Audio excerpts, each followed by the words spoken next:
اور محمد و آل محمد صلوات۔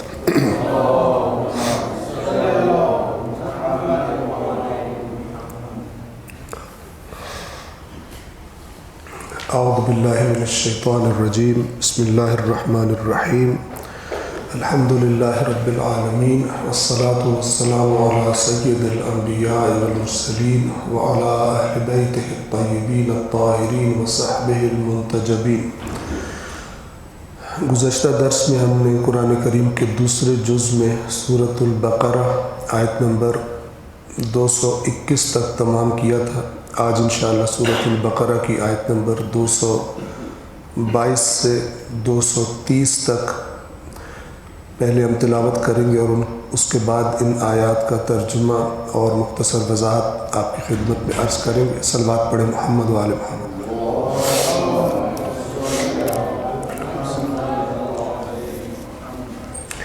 اعوذ باللہ من الشیطان الرجیم، بسم اللہ الرحمن الرحیم۔ وَيَسْأَلُونَكَ عَنِ الْمَحِيضِ قُلْ هُوَ أَذًى فَاعْتَزِلُوا النِّسَاءَ فِي الْمَحِيضِ وَلَا تَقْرَبُوهُنَّ حَتَّى يَطْهُرْنَ فَإِذَا تَطَهَّرْنَ فَأْتُوهُنَّ مِنْ حَيْثُ أَمَرَكُمُ اللَّهُ إِنَّ اللَّهَ يُحِبُّ التَّوَّابِينَ وَيُحِبُّ الْمُتَطَهِّرِينَ۔ نساؤكم حرث لكم فأتوا حرثكم أنى شئتم وقدموا لأنفسكم واتقوا الله واعلموا أنكم ملاقوه وبشر المؤمنين۔ ولا تجعلوا الله عرضة لأيمانكم أن تبروا وتتقوا وتصلحوا بين الناس والله سميع عليم۔ لا يؤاخذكم الله باللغو في أيمانكم ولكن يؤاخذكم بما كسبت قلوبكم والله غفور حليم۔ للذين يؤلون من نسائهم تربص 4 أشهر فإن فاءوا فإن الله غفور رحيم۔ وإن عزموا الطلاق فإن الله سميع عليم۔ والمطلقات يتربصن بأنفسهن 3 قروء ولا يحل لهن أن يكتمن ما خلق الله في أرحامهن إن كن يؤمن بالله واليوم الآخر وبعولتهن أحق بردهن في ذلك إن أرادوا إصلاحا ولهن مثل الذي عليهن بالمعروف وللرجال عليهن درجة والله عزيز حكيم۔ الطلاق 2 فإمساك بمعروف أو تسريح بإحسان ولا يحل لكم أن تأخذوا مما آتيتموهن شيئا إلا أن يخافا ألا يقيما حدود الله فإن خفتم ألا يقيما حدود الله فلا جناح عليهما فيما افتدت به تلك حدود الله فلا تعتدوها ومن يتعد حدود الله فأولئك هم الظالمون۔ فإن طلقها فلا تحل له من بعد حتى تنكح زوجا غيره فإن طلقها فلا جناح عليهما أن يتراجعا إن ظنا أن يقيما حدود الله وتلك حدود الله يبينها لقوم يعلمون۔ صدق اللہ العلی العظیم۔ صلوات پڑھیں محمد وعلی۔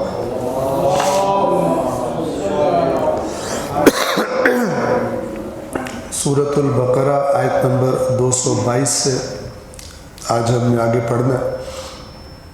221 کے ترجمے کو ہم تکرار کریں گے، اور اس کی طرف توجہ رہے کہ آیت نمبر 221 میں جیسا کہ یہ ذکر ہوا تھا کہ مشرک عورتوں سے مومن مرد نکاح نہ کرے، اور اسی طرح مومنہ عورتوں کے نکاح مشرک مردوں کے ساتھ نہ کیے جائیں۔ جب تک کہ وہ ایمان نہ لے آئے۔ تو اس آیت نمبر 221 کے بعد کافی ساری آیات کہ آپ کی خدمت میں عرض کروں، تقریباً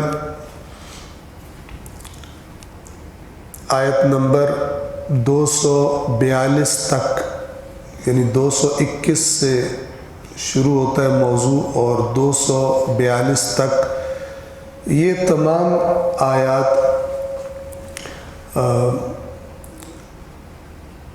عورت اور مرد کے آپس میں جو معاملات ہوتے ہیں، میاں بیوی کے جو آپس میں معاملات ہوتے ہیں، نکاح کے، طلاق کے، عدت کے، تو ان احکام پر مشتمل ہے۔ تو انشاءاللہ جس قدر ضروری ہوا قرآن مجید کے متن کی طرف توجہ رکھتے ہوئے وہی باتیں ہم انشاءاللہ بیان کریں گے، کیونکہ یہ جو موضوعات ہیں آپ کو معلوم ہے کہ ان کی تفصیلات بہت زیادہ ہیں، اور ان احکامات کی جو تفصیلات ہیں اس کے لیے فقہی کتابوں کی طرف رجوع کیا جاتا ہے، مجتہدین کے فتاویٰ کی طرف، جو وہ آیات قرآن اور فرامین محمد و آل محمد علیہ السلام کی روشنی میں جو فتاویٰ وہ عکس کرتے ہیں ان کی طرف رجوع کیا جاتا ہے۔ تو ان کی تفصیلات بہت ساری ہیں، لیکن جو نقطہ بنیادی طور پر آگے بڑھنے سے پہلے میں عرض کرنا چاہوں گا وہ یہ کہ آپ ان آیات میں غور فرمائیے گا کہ ظاہر ہے اللہ تبارک و تعالی نے عورت اور مرد کی ایک باہمی زندگی کے لیے نکاح کو قرار دیا، اور اپنی نسل کو آگے چلانے کے لیے، ایک نئے خاندان کی بنیاد رکھنے کے لیے، ایک پاکیزہ ترین بنیاد رکھنے کے لیے، اور قرآن مجید کی بہت ساری آیات عورت اور مرد کے آپس میں جائز اور حلال تعلقات اور ناجائز اور حرام تعلقات کے بارے میں بات کرتی ہیں اور اس کے بارے میں خبردار کرتی ہیں۔ جب آپ ان آیات کو دیکھیں گے کہ مثال کے طور پر اگر ایک عورت اور ایک مرد کے درمیان ناچاکی ہو گئی ہے اور اصلاح نہیں ہو سکتی، ایسے مسائل بن گئے ہیں، تو وہ جو جسے طلاق کہا جاتا ہے وہ جدائی کس انداز میں ہونی چاہیے؟ آپ جب اللہ تبارک و تعالی کا لب و لہجہ اور حکم اور رہنمائی دیکھیں گے تو ہم دیکھتے ہیں کہ ہمارے معاشرے میں بالکل اس کے برعکس رویہ ہوتا ہے طلاق کے موقع پر۔ اب جب مثال کے طور پر میں آپ کی خدمت میں عرض کروں، ہم فقہی کتاب، فقہی مسائل کی کتاب جو سب سے زیادہ معروف ہے جسے توضیح المسائل کہا جاتا ہے، ہم اس کو اٹھا کے دیکھتے ہیں تو وہاں لکھا ہوتا ہے کہ مثلا طلاق کا حق مرد کے پاس ہے۔ یہ بات اپنی جگہ پہ حقیقت ہے، لیکن جو کچھ آیات قرآن نے بیان کیا ہوا ہے اگر وہ اس کی وضاحت نہ کی جائے اور مردوں کو، شوہروں کو اور خواتین کو بھی ان باتوں کی اطلاع نہ دی جائے تو پھر جیسے کوئی بھی قانون غلط استعمال ہو سکتا ہے، مس یوز ہو سکتا ہے، اسی طرح اللہ کے بتائے ہوئے قوانین بھی مس یوز ہو سکتے ہیں، اور بعض لوگ مس یوز کرتے ہیں۔ مثلا خداوند عالم فرماتا ہے کہ اگر گزارا نہیں ہو رہا اور جدائی کا ارادہ ہے، اگر جدائی کا ارادہ ہے تو پھر اچھے طریقے سے، اچھے سلوک کے ساتھ، اور کچھ اگر ہو سکے تو دے دو، یعنی شوہر بیوی کو کچھ دے کے احسان کے ساتھ، اچھائی کے ساتھ رخصت کرے۔ لیکن یہاں پہ کیا ہوتا ہے؟ کیس چل رہے ہوتے ہیں، ایک دوسرے پہ تہمتیں لگ رہی ہوتی ہیں، شوہر الگ تہمتیں لگا رہا ہے، ادھر سے الگ تہمتیں لگ رہی ہیں، ایک دوسرے کو بدترین ثابت کرنے کی کوشش کی جا رہی ہے۔ اسی طرح بعض اوقات شوہر کا ارادہ ہوتا ہے کہ نہیں رکھنا اس کو، لیکن جو کچھ وہ حق مہر لکھ کے دے چکا ہوتا ہے، پھر وہ انتہائی بے شرمی سے اس حق مہر کو کھانے کے لیے عورت کو تنگ کرتا، کہتا ہے میں طلاق نہیں دوں گا لٹکا کے۔ اللہ تبارک و تعالیٰ نے اللہ کی حدود کو مس یوز کرنے والے مردوں کے لیے بہت ہی شدید ترین نتائج کی دھمکیاں دیں، اور اللہ کی دھمکیاں نہیں ہوتی، دنیا اور آخرت میں ان کے نتائج کا ایسے لوگوں کو سامنا کرنا پڑے گا۔ تو ان آیات میں یہ جو عورت و مرد یعنی شوہر اور بیوی کے باہمی تعلقات ہیں، اور اسی طرح عدت کے مسائل ہیں، نکاح کے مسائل ہیں، تو انشاءاللہ یہ بیان ہوں گے۔ آج ہم کوشش کریں گے کہ آیت نمبر 230 تک ہماری کوشش ہوگی، بہرحال جتنا بھی بیان ہو سکا۔ آیت نمبر 221 سے ہم تکرار کرتے ہوئے آگے چلیں گے۔ سورۃ البقرہ آیت نمبر 221۔ اور تم مشرک عورتوں سے نکاح نہ کرو جب تک وہ ایمان نہ لے آئیں، کیونکہ مومنہ کنیز مشرک عورت سے بہتر ہے اگرچہ وہ تمہیں بہت پسند ہو۔ اسی طرح مومنہ عورتوں کو مشرک مردوں کے عقد میں یعنی نکاح میں نہ دینا جب تک کہ وہ ایمان نہ لے آئیں، کیونکہ ایک مومن غلام مشرک مرد سے بہتر ہے، خواہ وہ یعنی وہ مشرک مرد تمہیں پسند ہو، کیونکہ وہ جہنم کی طرف بلاتے ہیں اور اللہ اپنے حکم سے جنت اور مغفرت کی طرف بلاتا ہے۔ یعنی اللہ جو تمہاری رہنمائی کر رہا ہے کہ مشرک کے عقد سے عقد نہ کرو مشرکہ سے، یا مشرک مرد کے عقد میں نہ دو مومنہ عورت کو، تو یہ اللہ رہنمائی اس لیے کر رہا ہے تاکہ تم جہنم سے بچ سکو، پھر زیادہ چانسز ہوں گے اس صورت میں جہنم میں جانے کے۔ اور اپنی نشانیاں، یہاں نشانیاں سے مراد وہی آیات ہے، قرآن میں لفظ آیات آیا وَيُبَيِّنُ آیَاتِهِ لِلنَّاسِ، اور اپنی نشانیاں لوگوں کے لیے کھول کر بیان کرتا ہے شاید وہ نصیحت حاصل کرے۔ یہ ہم نے پڑھ لی تھی۔ اب جب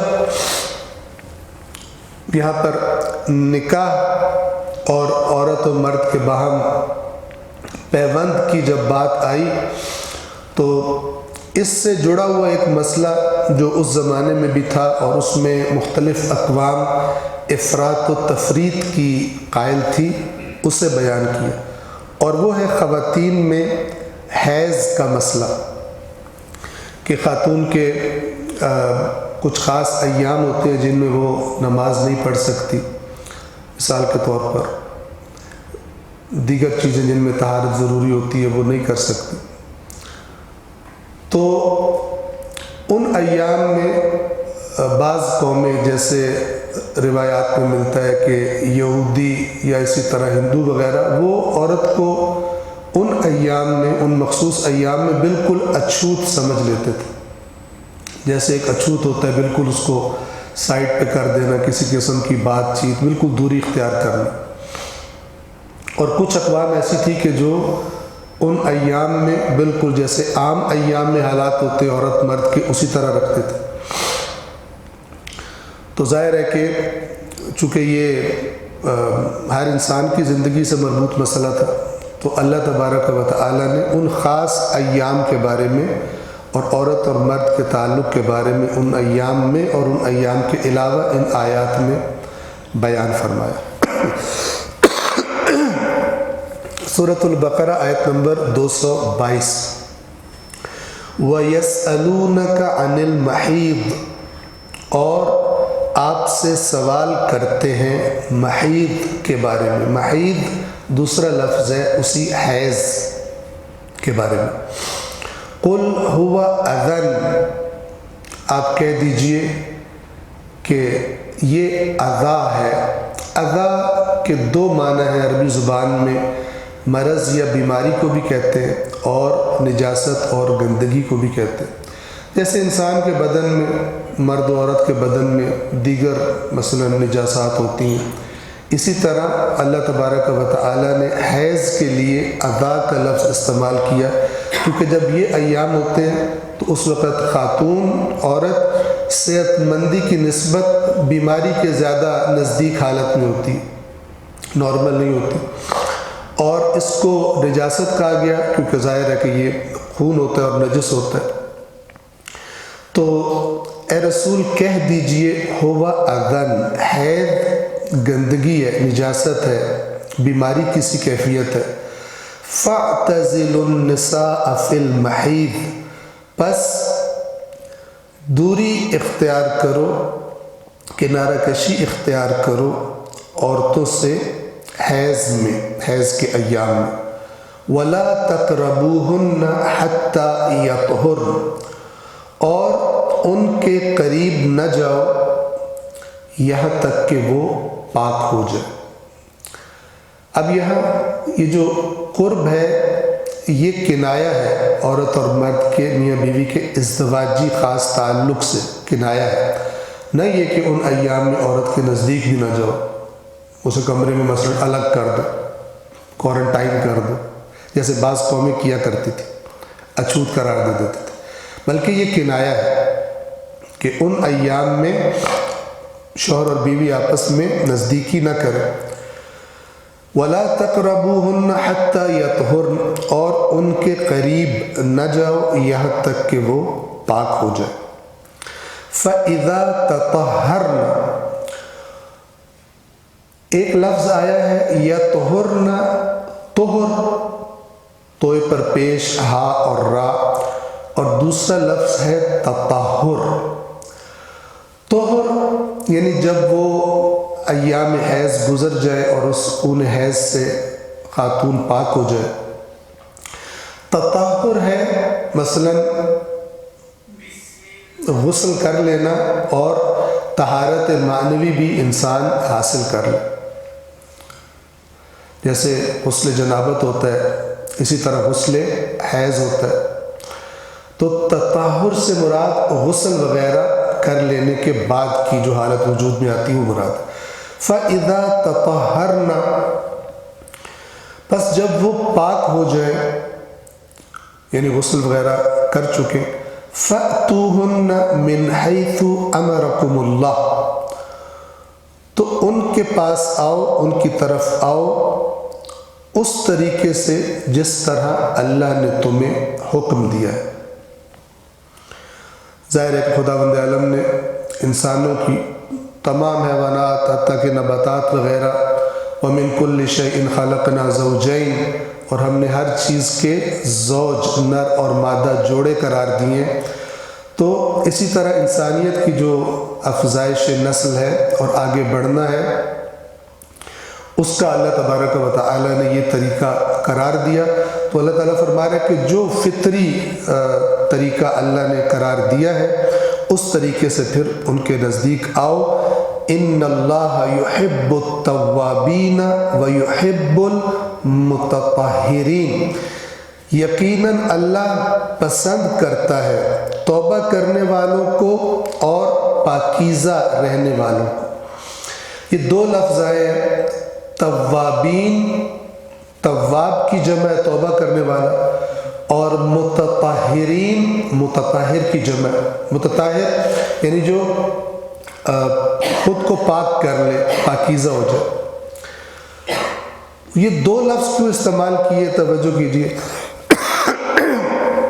توبہ کا تعلق انسان کی باطنی پاکیزگی سے ہے۔ انسان کا باطن کیا چیز نجس کرتی ہے؟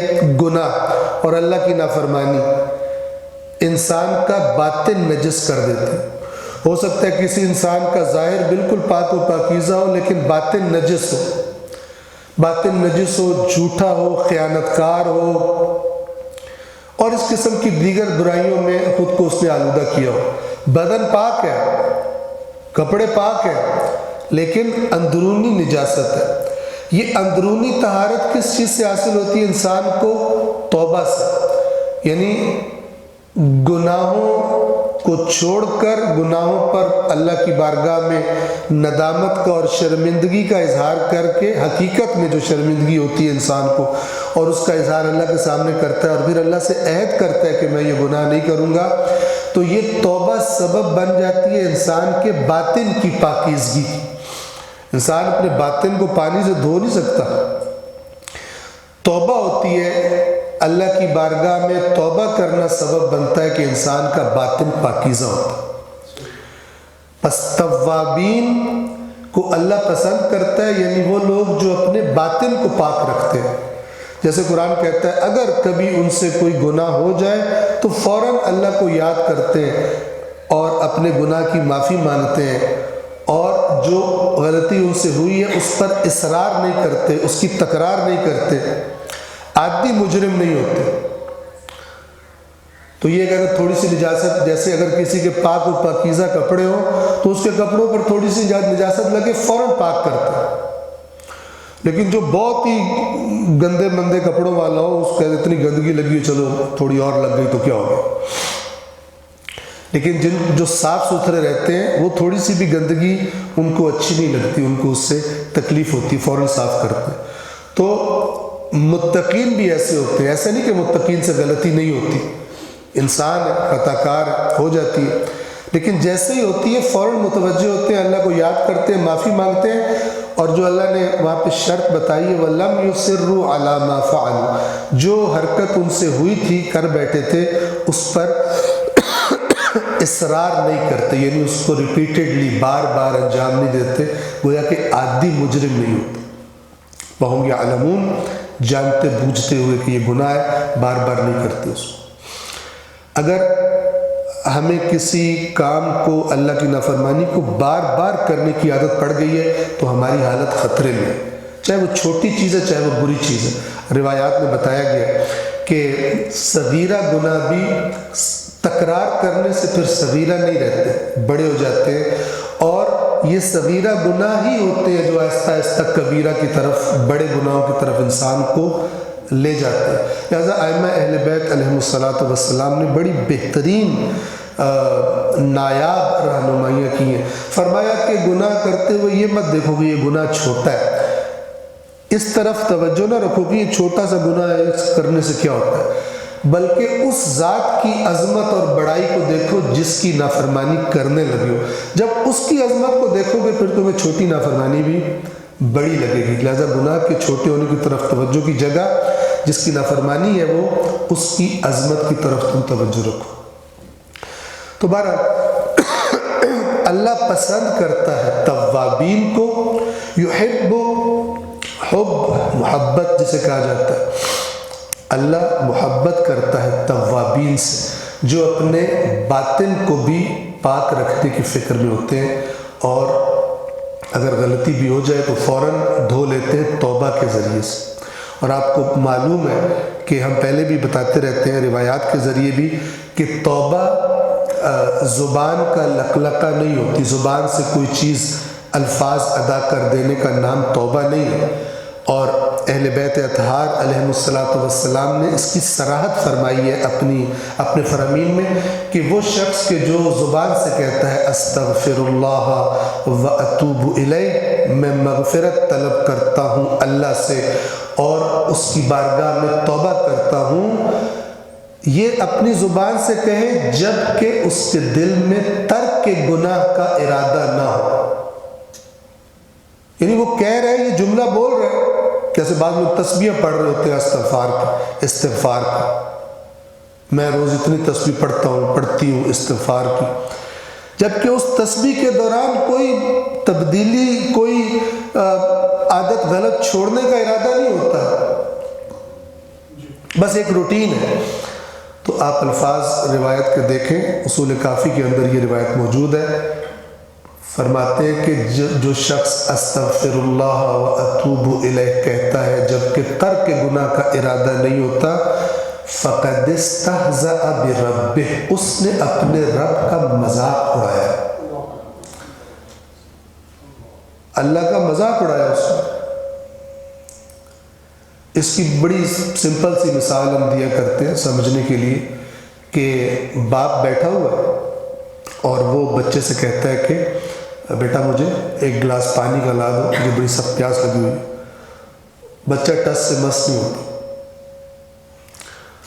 تھوڑی دیر بعد باپ اسے دوبارہ کہتا ہے کہ میں نے تمہیں کہا پانی لا دو، تم اٹھے کیوں نہیں؟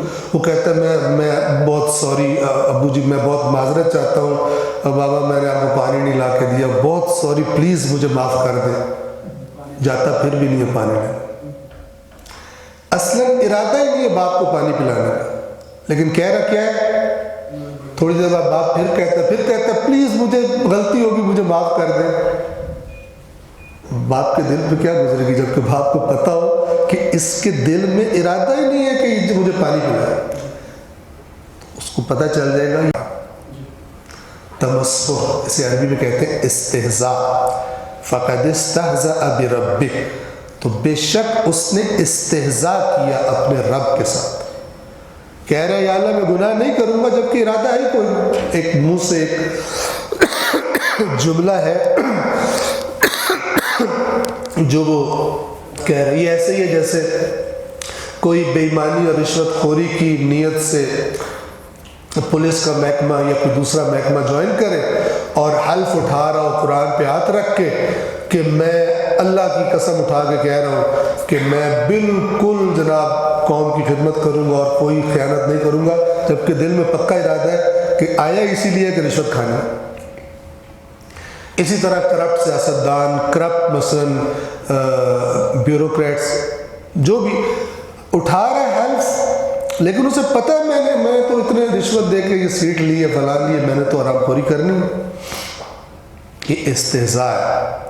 اسی طرح استغفار کہنا زبان سے جبکہ کوئی گناہ چھوڑنے کا ارادہ انسان کے دل میں نہ ہو۔ تو اللہ توابین کو، تواب ایک لفظ ہے تائب، تائب توبہ کرنے والا، تواب زیادہ توبہ کرنے والا، یعنی جیسے ہی غلطی ہوتی ہے، جیسے ہی غفلت ہوتی ہے، دیر نہیں لگاتا اور بہت زیادہ توبہ کرتا رہتا ہے، بہت زیادہ توبہ کرتا ہے۔ یہ اللہ کو صفت پسند ہے۔ یہ بہت زیادہ توبہ سے یہ مراد نہیں ہے کہ بہت زیادہ گناہ کرتا ہے اس لیے بہت زیادہ توبہ کرتا ہے، یعنی توبہ کے ذریعے اپنے آپ کو گویا کہ گناہوں سے بچا کے رکھتا ہے، اور جو نادانستہ بھی غلطی ہوئی انسان سے ان کے لیے بھی اپنی اللہ کی بارگاہ میں توبہ کرتا رہتا ہے۔ اور دوسرا لفظ ہے وَيُحِبُّ الْمُتَطَهِّرِينَ، اور اللہ پاکیزہ رہنے والوں کو پسند کرتا ہے۔ متطہر ظاہر کو پاک رکھنے والا، جیسے حیض کے معاملے میں فرمایا نا فَإِذَا تَطَهَّرْنَ، جب وہ ظاہری طور پر بھی مثلا غسل وغیرہ کر کے پاکیزگی کی حالت میں آ جائے۔ متطہرین ظاہری طور پر پاک رہنے والے، توابین متطہرین باطنی پاک اور ظاہری پاکیزہ رہنے والے۔ اللہ ان دونوں کو، ان سے محبت کرتا ہے، ان کو پسند کرتا ہے۔ یہ توابین اور متطہرین کے دو لفظ ظاہر اور باطن کی طرف اشارہ کرنے کے لیے لائے گئے۔ میں 222 نمبر آیت کے ترجمے کی تکرار کر رہا ہوں۔ اور وہ آپ سے حیض کے بارے میں پوچھتے ہیں، کہہ دیجئے یہ ایک گندگی ہے، بس حیض کے دنوں میں عورتوں سے کنارہ کش رہو، اور جب تک وہ پاک نہ ہو جائے ان کے قریب نہ جاؤ، بس جب پاک ہو جائے تو ان کے پاس اس طرح جاؤ جس طریقے سے اللہ نے تمہیں حکم دے رکھا ہے۔ بے شک خدا توبہ کرنے والوں کو دوست رکھتا ہے اور پاک صاف رہنے والوں کو دوست رکھتا ہے۔ صلوات پڑھیں محمد و آل محمد۔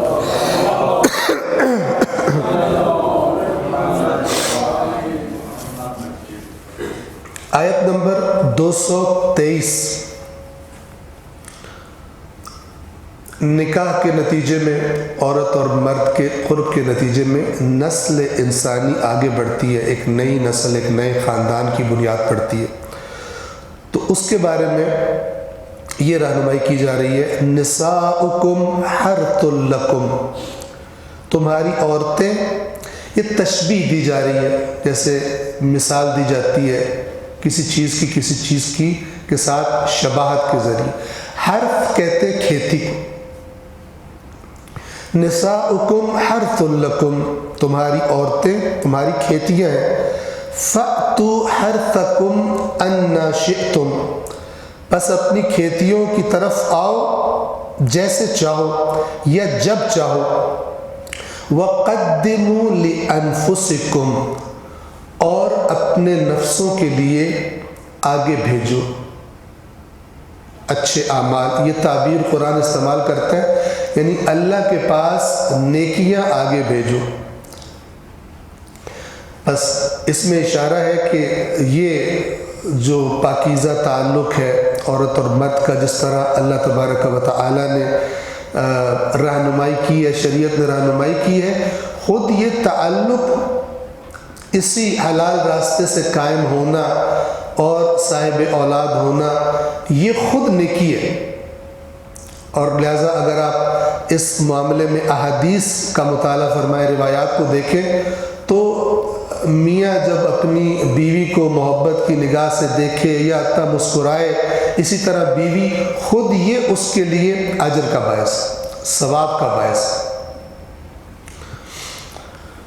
تو یہ اس طرف اشارہ ہے، وَقَدِّمُوا لِأَنفُسِكُمْ، اور اپنے نفسوں کے لیے نیکیاں آگے بھیجو، وَاتَّقُوا اللَّهَ، اور اللہ سے ڈرتے رہو۔ یہاں تقوی سے کیا مراد ہے؟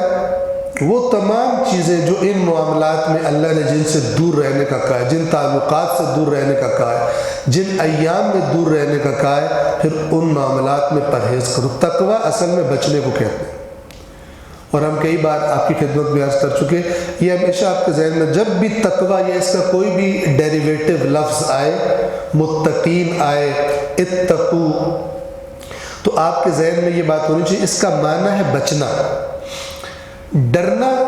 اتقوا اللہ، اللہ کی نافرمانیوں سے بچو۔ اس کا ترجمہ اللہ سے ڈرو کیوں کیا جاتا ہے؟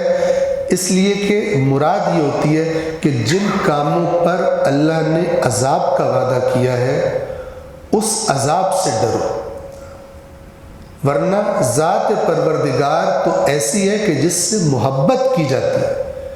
والذین آمنوا اشد حبا للہ، وہ لوگ جو ایمان لائے ہیں سب سے شدید محبت ان کو اللہ کے ساتھ ہوتی ہے۔ بس جس ذات کے لیے یہ کہا جا رہا ہے کہ تمام کائنات کی چیزوں سے، تمام ہستیوں سے شدید محبت ایک مومن کو اللہ کے ساتھ ہوتی ہے، تو پھر اس اللہ سے بچنے کا کیا مطلب؟ اتقوا اللہ، اللہ سے بچو،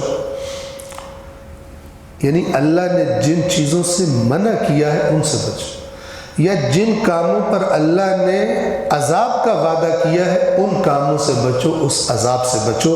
اتقوا اللہ کا معنی یہ ہوتا ہے، اس کا ترجمہ کر دیا جاتا ہے کہ اللہ سے ڈرو۔ تقوی کا معنی ڈرنا نہیں ہے، تقوی کا معنی بچنا ہے۔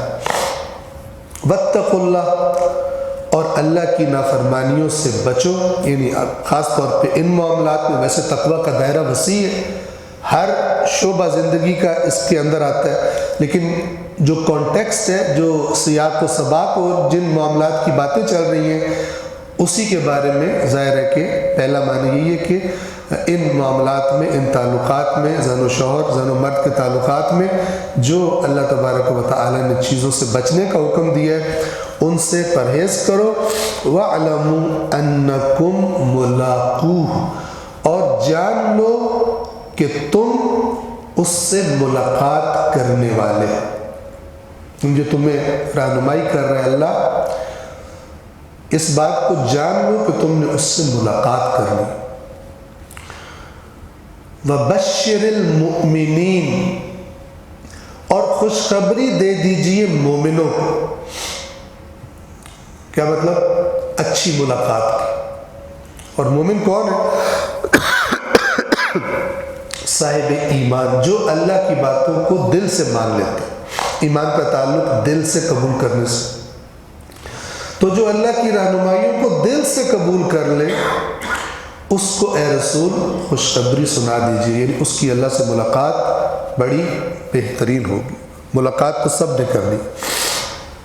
223 کا ترجمہ تکرار کر، تمہاری عورتیں تمہاری کھیتیاں ہیں، پس اپنی کھیتی میں جس طرح چاہو جا سکتے ہو، نیز اپنے لیے نیک اعمال، یہ نیک اعمال بریکٹس میں، قرآن میں نیک اعمال کا لفظ نہیں، قدموا آگے بھیجو، لانفسکم اپنے نفسوں کے لیے، یعنی اپنے لیے، مراد وہی نیک اعمال، اور اللہ کے عذاب سے بچو، اور یاد رکھو تمہیں ایک دن اس کی بارگاہ میں حاضر ہونا ہے۔ اور اے رسول بریکٹس میں ہے چونکہ قرآن میں لفظ نہیں ہے رسول کے، قرآن میں وبشر اور خوشخبری دے دیجیے، ظاہر ہے کہ خطاب رسول اللہ سے ہے، اور اے رسول ایمانداروں کو بشارت سنا، بشارت یعنی خوشخبری۔ صلوات پڑھیں محمد وعلیہ۔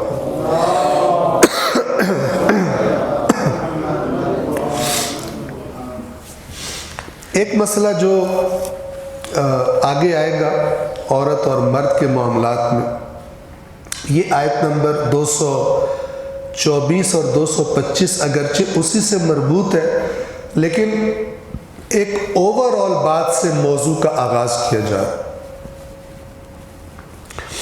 اور وہ ہے کہ بعض لوگ جب ان کو غصہ آتا ہے یا جذباتی ہوتے ہیں تو بعض اوقات قسم کھا لیتے ہیں کہ میں قسم کھا رہا ہوں میں آئندہ یہ کام کروں گا۔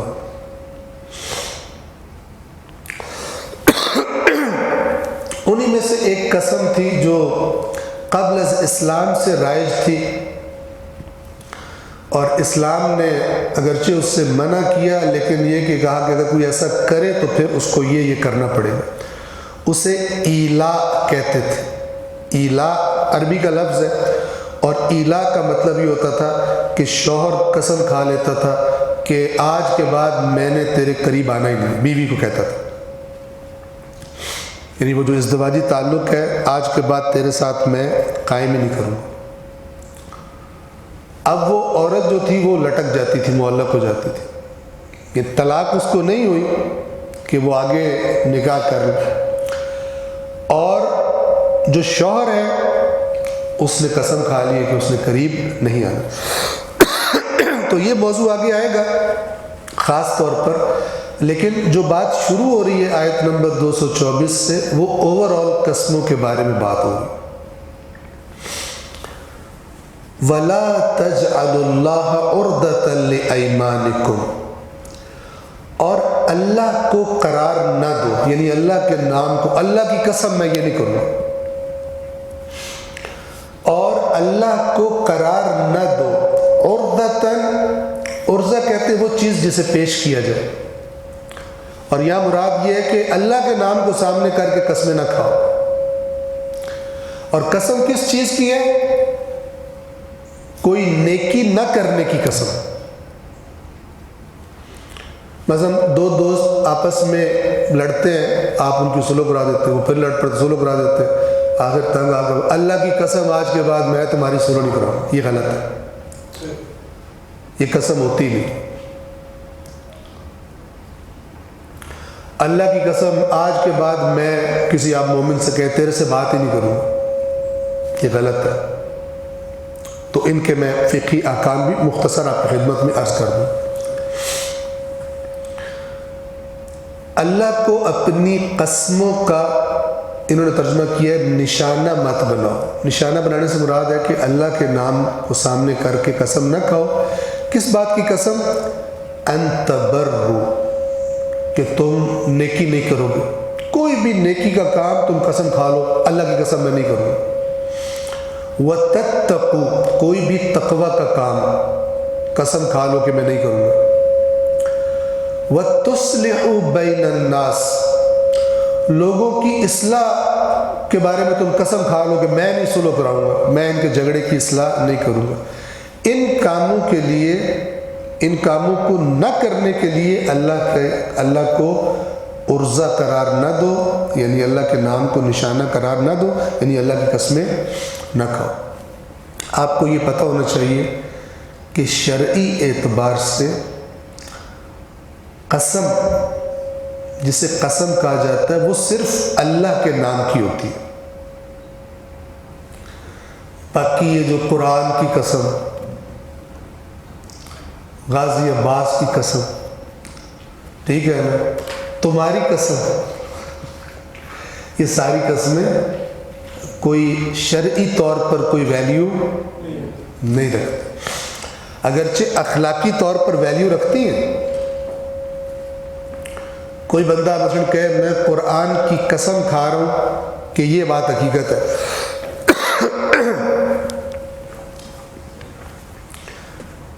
شرعی طور پر اس قسم کو توڑنے کا کفارہ کوئی نہیں ہے، لیکن آیا گناہ بھی نہیں ہے؟ گناہ ہے چونکہ جھوٹ بول رہے ہیں۔ اور آپ قسم کے معنی کی طرف توجہ فرمائیں۔ اصل میں جب ہم کہتے ہیں کہ میں قسم کھا رہا ہوں تو اصل میں کہہ رہا ہوتا ہوں کہ جس کا نام لے رہا ہوتا ہوں قسم کھانے کے لیے، میں یہ کہہ رہا ہوتا ہوں اپنی بات کی صداقت پر اس کو گواہ بنا رہا ہوں۔ یعنی جب میں کہتا ہوں اللہ کی قسم، تو میں کہہ رہا ہوتا ہوں کہ یہ جو بات میں تمہیں کہہ رہا ہوں اس پر اللہ کو اپنا گواہ بنا۔ اب سوچیں کہ اس میں جھوٹ بولنا کیسا ہے۔ اسی طرح کوئی کہے مثلا رسول اللہ کی قسم، قرآن کی قسم، امام حسین کی قسم، تو یہ اللہ کے نام کے سوا جو قسمیں ہیں ان پر شرعی فقہی احکامات لاگو نہیں ہوتے، کفارہ، قسم توڑنے کا جو کفارہ دینا ہوتا ہے۔ لیکن ظاہر ہے جھوٹ بولنا اور وہ جو اخلاقی اثرات ہیں اور اس کی جو باز پرس ہے وہ اللہ تبارک و تعالیٰ کرے گا۔ یہ کسی زمانے میں ایک صاحب نے دو لوگ جو الیکشن پہ کھڑے ہوئے تھے، ایک نے اس سے قرآن پہ ہاتھ رکھوایا کہ قرآن پہ ہاتھ رکھو، قرآن کی قسم کھاؤ کہ تم مجھے ووٹ دو گے اور اپنے ووٹروں سے بھی مجھے ہی ووٹ دلواؤ گے۔ اس نے قرآن پہ قسم کھا لی۔ بعد میں دوسری پارٹی نے ذرا زیادہ اچھی آفر لگا دی اس کو، تو اب اس نے کہا کہ میں کیا کروں؟ تو اس کو کسی نے بتایا قرآن کی قسم تو ہوتی نہیں ہے۔ دیکھیں آپ کیسے بے ایمان لوگوں کو پھر بہانے ملتے۔ تو اس نے کہا قرآن کی تو قسم ہوتی ہی نہیں ہے، قسم تو اللہ کے نام کی، اللہ کی قسم تو نہیں کھائی نا۔ اس نے کہا نہیں، میں تو قرآن کھائی، تو توڑ دو، تو کفارہ بھی نہیں ہے۔ اب یہ سمجھ رہا ہے کہ گویا اس نے کوئی عہد بھی نہیں کیا، عہد توڑنے کا اپنا گناہ ہے۔ کسی کے ساتھ عہد کرنا کسی بھی الفاظ میں ہو، اس عہد کو توڑ دینا اپنا گناہ۔ اور قرآن کا حکم ہے یا ایھا الذین آمنوا اوفوا بالعقود، جو تم نے عہد کیے ہیں، معاہدے کیے ہیں، ان کو پورا کرو۔ والموفون بعہدہم اذا عاہدوا، اور حقیقی نیک تو وہ لوگ ہیں، مومن اور متقی وہ لوگ ہیں کہ جب وہ کوئی عہد کرتے ہیں تو اس سے وفا کرتے ہیں، لیکن اس کو بانا چاہیے۔ اور اس قسم کے لوگ اگر قسم اللہ کی بھی کھائی ہوتی تو کیا کہتا؟ کفارہ دے دو۔ کفارے اللہ نے کس لیے رکھے؟ قسمیں توڑنے کے تو رکھے۔ تو یہ جو تقویٰ ہے یہ انسان کو ایک غیرت، ایک صفت عطا کرتا ہے جس کے بعد انسان پست حرکتیں نہیں کرتا مفادات کے لیے، اپنے ذاتی مفادات کے لیے۔ اللہ کے سامنے اپنے آپ کو جواب دہ سمجھتا ہے کہ اللہ نے مجھ سے جواب مانگنا ہے کہ تو نے کسی کو دھوکہ کیوں دیا، تو نے کیوں یہ بات کر کے پھر ہیرا پھیری کر دی۔ یہ تقویٰ ہے۔ اسی لیے آپ دیکھیں قرآن تقویٰ سے بھرا پڑا۔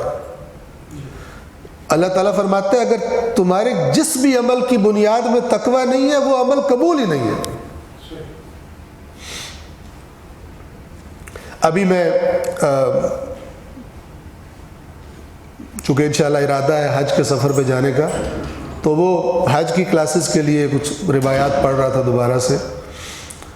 اس میں واضح روایات ہے کہ وہ مال کہ جو کسی کو فریب دے کر کمایا گیا، وہ مال جو کسی سے خیانت کے ذریعے کمایا گیا، وہ مال جو کسی بھی حرام طریقے سے کمایا گیا ہو، اس کا دیا ہوا صدقہ قبول نہیں ہوتا۔ اس سے کیا گیا حج جو عمرہ قبول نہیں ہوتا۔ باقی زیارتوں شارتوں کو بھی اب اسی ملے ہیں جو ہم بار بار کہتے رہتے ہیں۔ اللہ کا دین بڑا واضح ہے۔ بے ایمانوں کے لیے تو اللہ نے بڑی باتیں واضح کر دی ہیں، لیکن وہ لوگ کہ جن کے اندر کرپشن ہے، وہی باطنی نجاست، اور ان کو بعض آدھا دین بتانے والے بے ایمانوں نے دین کا چہرہ مسخ کر کے کرپشن کے راستے کھول دیے، اور ان کو یوں لگتا ہے سال بھر حرام خوری ایک زیارت اربعین سے معاف ہو جاتی ہے، ایک عمرے سے معاف ہو جاتی ہے، ایک حج سے معاف ہو جاتی ہے۔ ان بے ایمانوں کو مرنے کے بعد پتہ چلے گا، اگر یہاں ہوش نہ آیا اللہ کی کتاب پڑھ کر اور خود دین کے بارے میں تھوڑا سنجیدہ رویہ اپنا کر، کہ اللہ نے دین ایسا نہیں بھیجا کہ بے ایمان کو تھپکی دے رہا ہو کہ تو کر لے، چونکہ اپنی پارٹی کا بندہ تجھے کوئی نہیں پکڑے گا، چاہے وہ پارٹی کسی نے اللہ کے نام پہ بنائی ہو، چاہے کسی نے رسول اللہ کے نام پہ بنائی ہو، چاہے امام حسین کے نام پر ہو، چاہے کسی اور شخصیت کے نام پر۔ دین بے ایمانیوں سے آیا ہی روکنے کے لیے، نہ کہ بے ایمانوں کو آج کل کے الفاظ میں چھپا کے NRO دینے کے لیے آیا کہ تم بے ایمانیاں کرو تو تمہارے تو معاف ہو جائیں گے۔ اس بے ایمانیوں کو تو، ان بے ایمانیوں کا خمیازہ تو دیکھیں پاکستان کا معاشرہ بھگت رہا ہے، کہ جو بے ایمانیاں کرتے ہیں، کرپشن کرتے ہیں، بینکوں سے بڑے بڑے قرضے لیتے ہیں، پھر معاف کرا لیتے ہیں۔ فرض کرے 50 ارب کا گھپلہ کیا ہے، 5 ارب میں عدالت سے سیٹنگ کر کے فارغ ہو جاتا ہے۔ اسلام ایسا ہے؟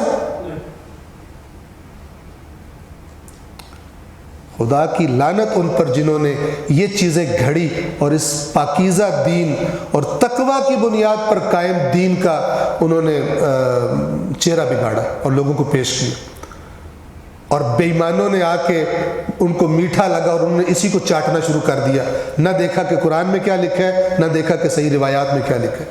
اللہ فرماتا ہے تمہارا کوئی عمل جو تقوی پر نہیں ہے وہ قبول ہی نہیں ہے، اور اگر جنت میں جانے کے خواہش مند ہو، جنت میں نے تیار ہی متقین کے لیے کی ہے،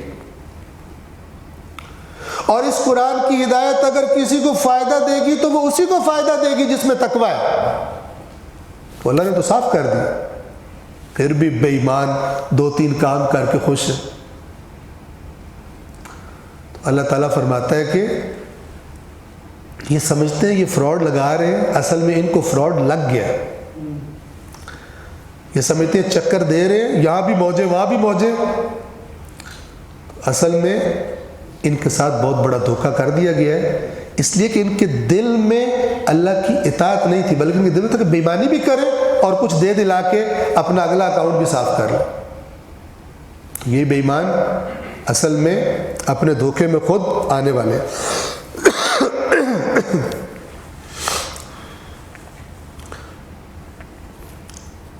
تو اللہ تعالیٰ فرما رہے کہ اللہ کو اپنی ان قسموں کا نشانہ مت بناؤ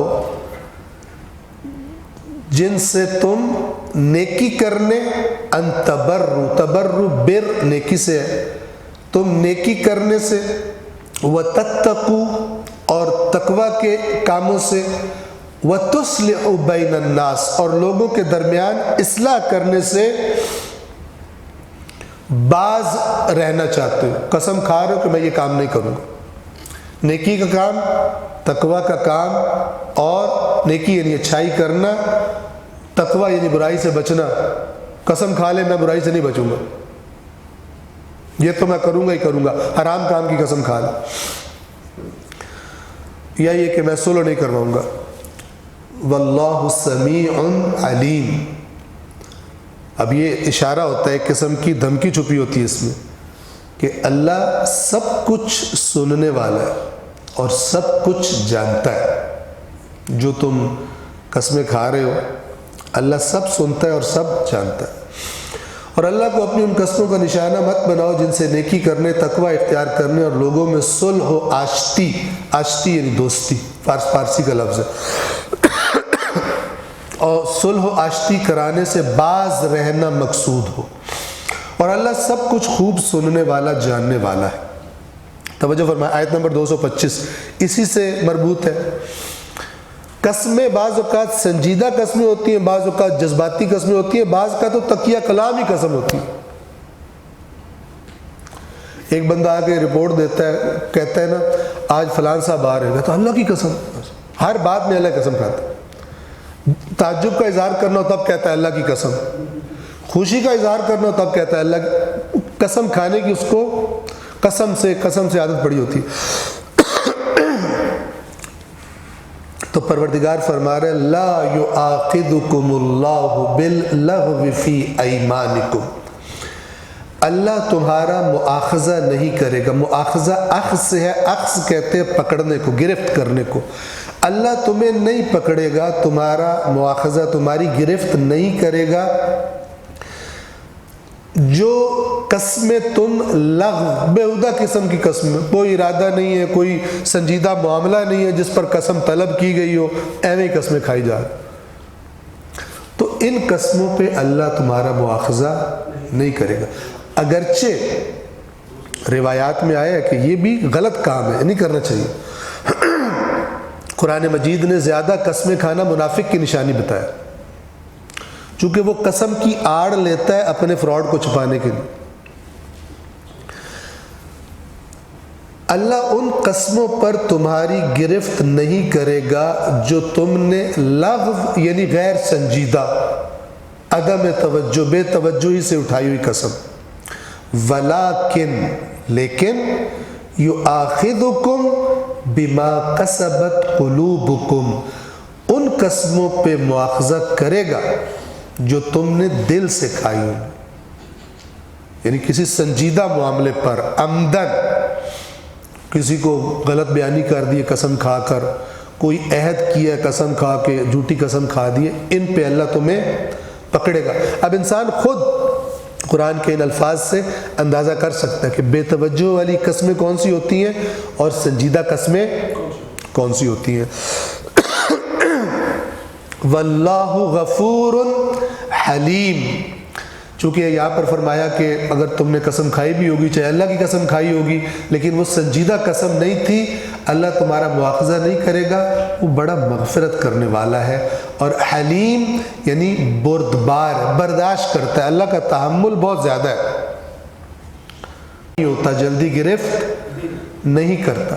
اچھا، یہ میں نے لفظ بولا اللہ غضبناک نہیں ہوتا، کسی نے مجھ سے سوال بھی کیا تھا، اللہ کرے یہ بھی ان تک پہنچ جائے کہ اللہ کی رحمت کو جوش آیا۔ اللہ کی ذات میں کوئی حالات تبدیل نہیں ہوتے جیسے ہمارے حالات تبدیل ہوتے ہیں۔ ایک دفعہ غصے میں بیٹھے ہوتے ہیں، ایک دفعہ بالکل غصہ ٹھنڈا ہوا ہوتا ہے، کوئی چڑھائی بھی تو نہیں آتا، ایک دفعہ اتنے خوش ہوتے ہیں، ایک دفعہ بالکل غمگین ہو کے بیٹھے ہوتے ہیں۔ آیا اللہ کی ایسی کیفیات ہے؟ اللہ کی ذات میں کوئی کیفیت، کوئی حالت اس کی تبدیل نہیں ہوتی۔ لیکن جب کہا جاتا ہے کہ اللہ غضبناک ہوتا ہے، یعنی یہ کام ایسا ہے جس کا نتیجہ اللہ کا عذاب ہے، اس کو غضبناک، نہ یہ کہ اللہ میں کوئی تبدیلی آ گئی۔ لیکن یہ جو قرآن کی زبان ہے، یہ عرف عام کی زبان ہے جو لوگ بولتے ہیں، توجہ فرما رہے ہیں؟ تو ہم پہلے بھی کہہ چکے ہیں کہ جو لفظ اللہ تبارک و تعالیٰ نے قرآن میں استعمال کیے، نئے لفظ آسمان سے نازل نہیں ہو سکتے تھے، نئے لفظوں کی میننگ کون پڑھاتا؟ عربی زبان تھی جو اس معاشرے میں بولی جا رہی تھی، اللہ نے وہی لفظ استعمال کیے، لیکن ہمیں یہ بتا دیا کہ ان الفاظ سے اگر اللہ کی بات ہو رہی ہو اور تمہارے ذہن میں ان الفاظ سے کوئی نقص آ جائے جو اللہ کے شایان شان نہیں ہے، تو پھر یاد رکھو کہ اللہ کی ذات ہر عیب اور نقص اور کمی و کاستی سے پاک ہے۔ لیکن ظاہر لفظ ہی استعمال ہوں گے، ان لفظوں کو اپنے کامل ترین معنی میں، مثلا جب عالم کا لفظ آیا اللہ کے بارے میں، تو کسی انسان کے عالم کا اس کا آج علم ہے، کل ہوگا نہیں، 2 چیزوں کا پتہ ہے، 50 کا اس کو نہیں پتہ۔ اللہ بھی ایسا ہی ہے نا، جب اللہ کے بارے میں یہ لفظ استعمال ہوا تو ایسا عالم کہ جو ہر چیز کا علم رکھتا ہے، اور ایسا عالم کہ جو ہر وقت عالم ہے، اور ایسا عالم کہ جس پر کبھی جہالت کسی معاملے میں طاری نہیں ہوتی، بس وہ لفظ عالم کی وجہ سے اگر کوئی عیب ذہن میں آ رہا ہے، اس عیب کو نکال دو اس اور اس کا وہ معنی کرو جو اللہ کے شایان شان ہے۔ اسی طرح یہ اللہ تبارک و تعالیٰ کی صفات ہے، نہ یہ کہ اللہ میں چینجز آتی رہتی۔ اچانک غصے میں آ جاتا ہے، اچانک مثلا وہ ہو جاتا ہے، نہ، وہ ایک ہی ٹائم میں رحمان و رحیم ہے اور عین اسی وقت شدید العقاب ہے۔ توجہ فرما رہے ہیں؟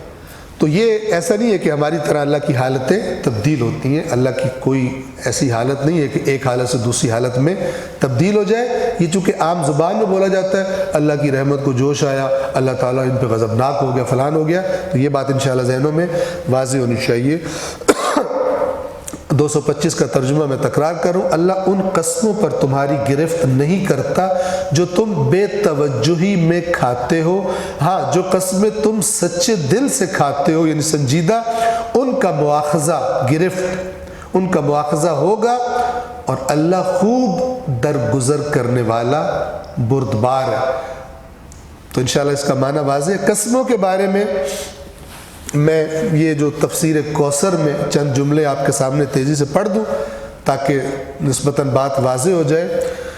اس آیت میں کارہائے خیر انجام نہ دینے کے سلسلے میں قسم کھانے سے منع فرمایا ہے۔ مثلا کوئی کہہ دے قسم بخدا میں نیکی نہیں کروں گا، میں تقوی اختیار نہیں کروں گا وغیرہ، ایسی قسمیں درست نہیں، یعنی باطل ہیں، جن کے توڑنے میں نہ تو کوئی حرج ہے نہ کوئی کفارہ، بلکہ توڑنا لازم ہے ان کا۔ وہ کہے میں نیکی نہیں کروں گا۔ اسی طرح تقیہ کلام کے طور پر بغیر ارادے کے بلا قصد و ارادہ کھائی جانے والی قسموں پر بھی کوئی کفارہ نہیں ہے۔ قرآن اور سنت معصومین علیہم السلام کی روشنی میں قسموں کی 3 اقسام بنتی ہیں، مختصر میں بیان کر رہا ہوں۔ تاکیدی قسم، اپنی بات پہ تاکید کرنے کے لیے، اللہ کی قسم آج جمعہ ہے، کس کی قسم کھا رہے ہو؟ صرف تاکید کرنے کے لیے۔ ایسی قسموں پر کوئی کفارہ مترتب نہیں ہوتا۔ اگر ایسی قسمیں جھوٹی ہوں تو گناہ کبیرہ ہے، کبیرہ گناہ ہے، لیکن کفارہ ان پر نہیں۔ جھوٹ بول دے، آج چیز کوئی اور ہو، بتا کچھ اور ہو۔ کیسے دکاندار کرتے ہیں، باجی اللہ کی قسم قیمت خرید ہماری اتنی، جھوٹ بول رہا ہوتا ہے، لیکن سب سے سستا اس کو اللہ ہی ملتا ہے کہ اس کو آگے کر کے 4 پیسے کما لو۔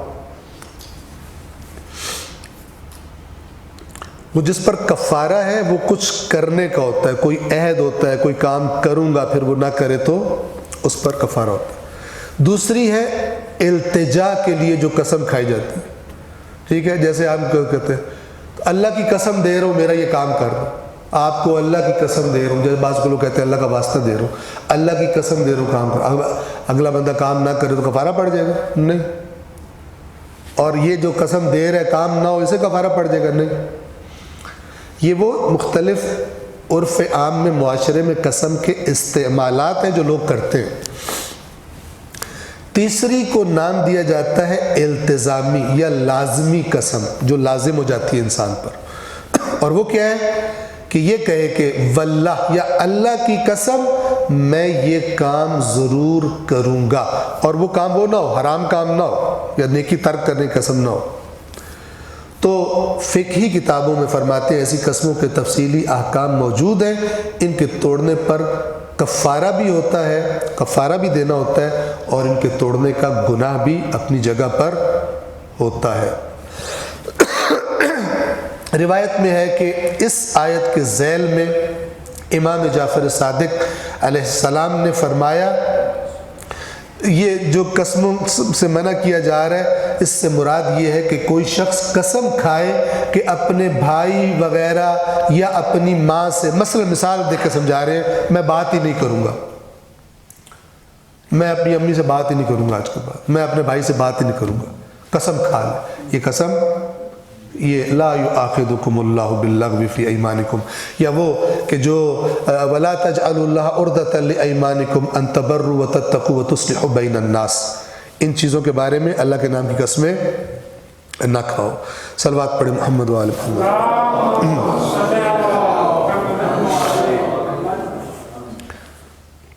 آیت نمبر 226 اور اس کی اگلی جو آیات ہے، میں 226 کو پڑھ دیتا ہوں چونکہ قسموں کی بات ہو رہی ہے، 226 اور 227 اور یہیں پر ہم تمام کریں گے. اس کے بعد پھر طلاق کے احکامات ہیں. آیت نمبر 226 للذین یؤلون من نسائہم تربص 4 اشہر. ان لوگوں کے لیے جو قسم اٹھا لیتے ہیں. یؤلون میں نے عرض کیا تھا عربی کا لفظ ہے ایلا. ایلا یعنی شوہر قسم اٹھا لے کہ بیوی کے نزدیک نہیں جائے گا, ازدواجی تعلق قائم نہیں کرے گا. ان لوگوں کے لیے جو قسم اٹھا لیتے ہیں اپنی عورتوں سے دور رہنے کی, تربص 4 اشہر 4 مہینوں کی مہلت ہے, 4 مہینوں کا انتظار. اپنا فیصلہ کر لیں. ظاہر ہے جیسے ازدواجی تعلقات شوہر کا حق ہے, اسی طرح بیوی کا بھی حق ہے. تو اگر کوئی قسم کھا رہا ہے تو 2 صورتیں ہیں. یا تو وہ اس کا ارادہ بن جائے گا کہ میں نے رہنا ہی نہیں ساتھ, تب بھی 4 مہینے کی مہلت ہے اس کے پاس. اور اگر صلح کا ارادہ ہے تو پھر بھی 4 مہینے سے زیادہ یہ دوری اختیار نہیں کر سکتا. فَإِن فَاءُوا تو اگر وہ رجوع کریں, فَإِنَّ اللَّهَ غَفُورٌ رَحِيمٌ تو اللہ بڑا مغفرت کرنے والا, رحم کرنے والا ہے.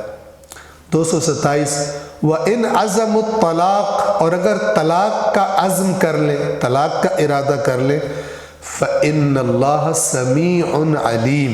اب نہیں کہا غفور الرحیم, فرمایا فَإِنَّ اللَّهَ سَمِيعٌ عَلِيمٌ تو اللہ خوب سننے والا, خوب جاننے والا ہے.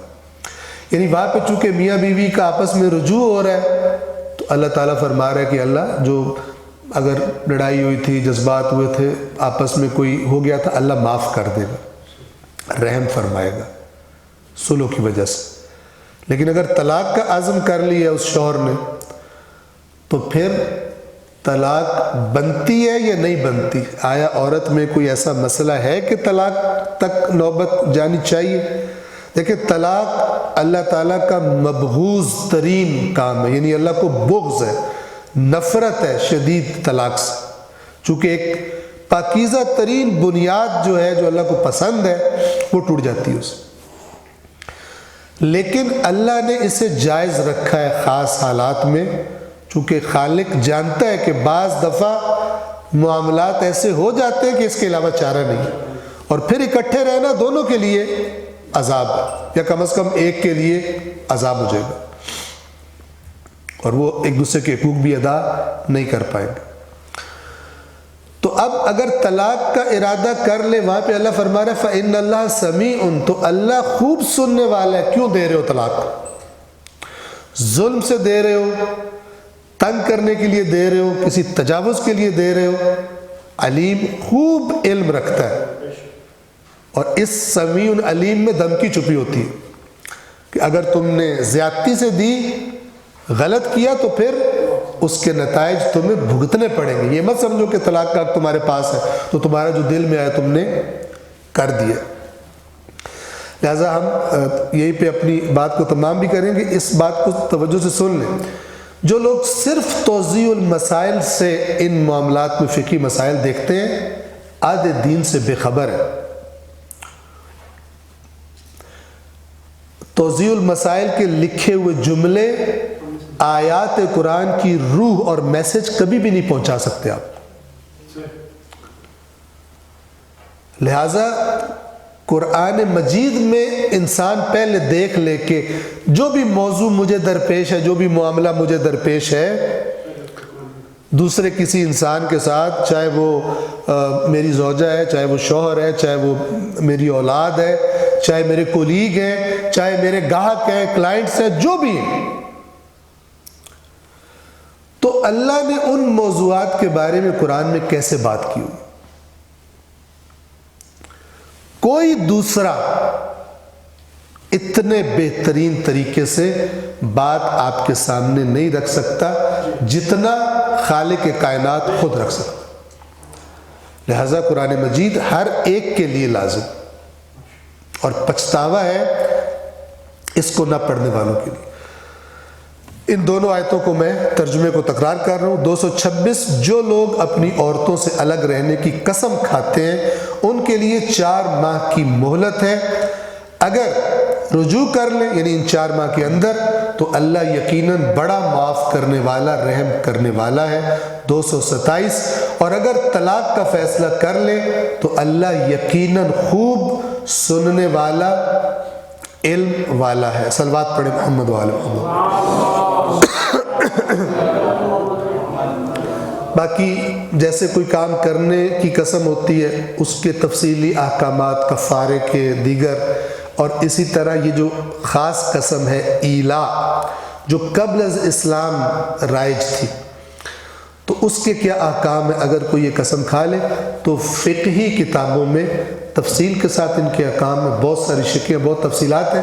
ہم نے جو قرآن مجید کے متن سے جو بات سامنے آ رہی تھی ہم اسی کو بیان کرنے پر اکتفا کرتے ہیں، اور انشاءاللہ یہ جو آیت نمبر 227 تھی یہاں پر ہم تمام کر رہے ہیں سورۃ البقرہ کی، اور اللہ نے زندگی اور توفیق دی تو آئندہ جو سیٹرڈے ہے اس میں ہم سورۃ البقرہ کی 228 سے 28 اور اس سے اگلی آیات کو بیان کریں گے۔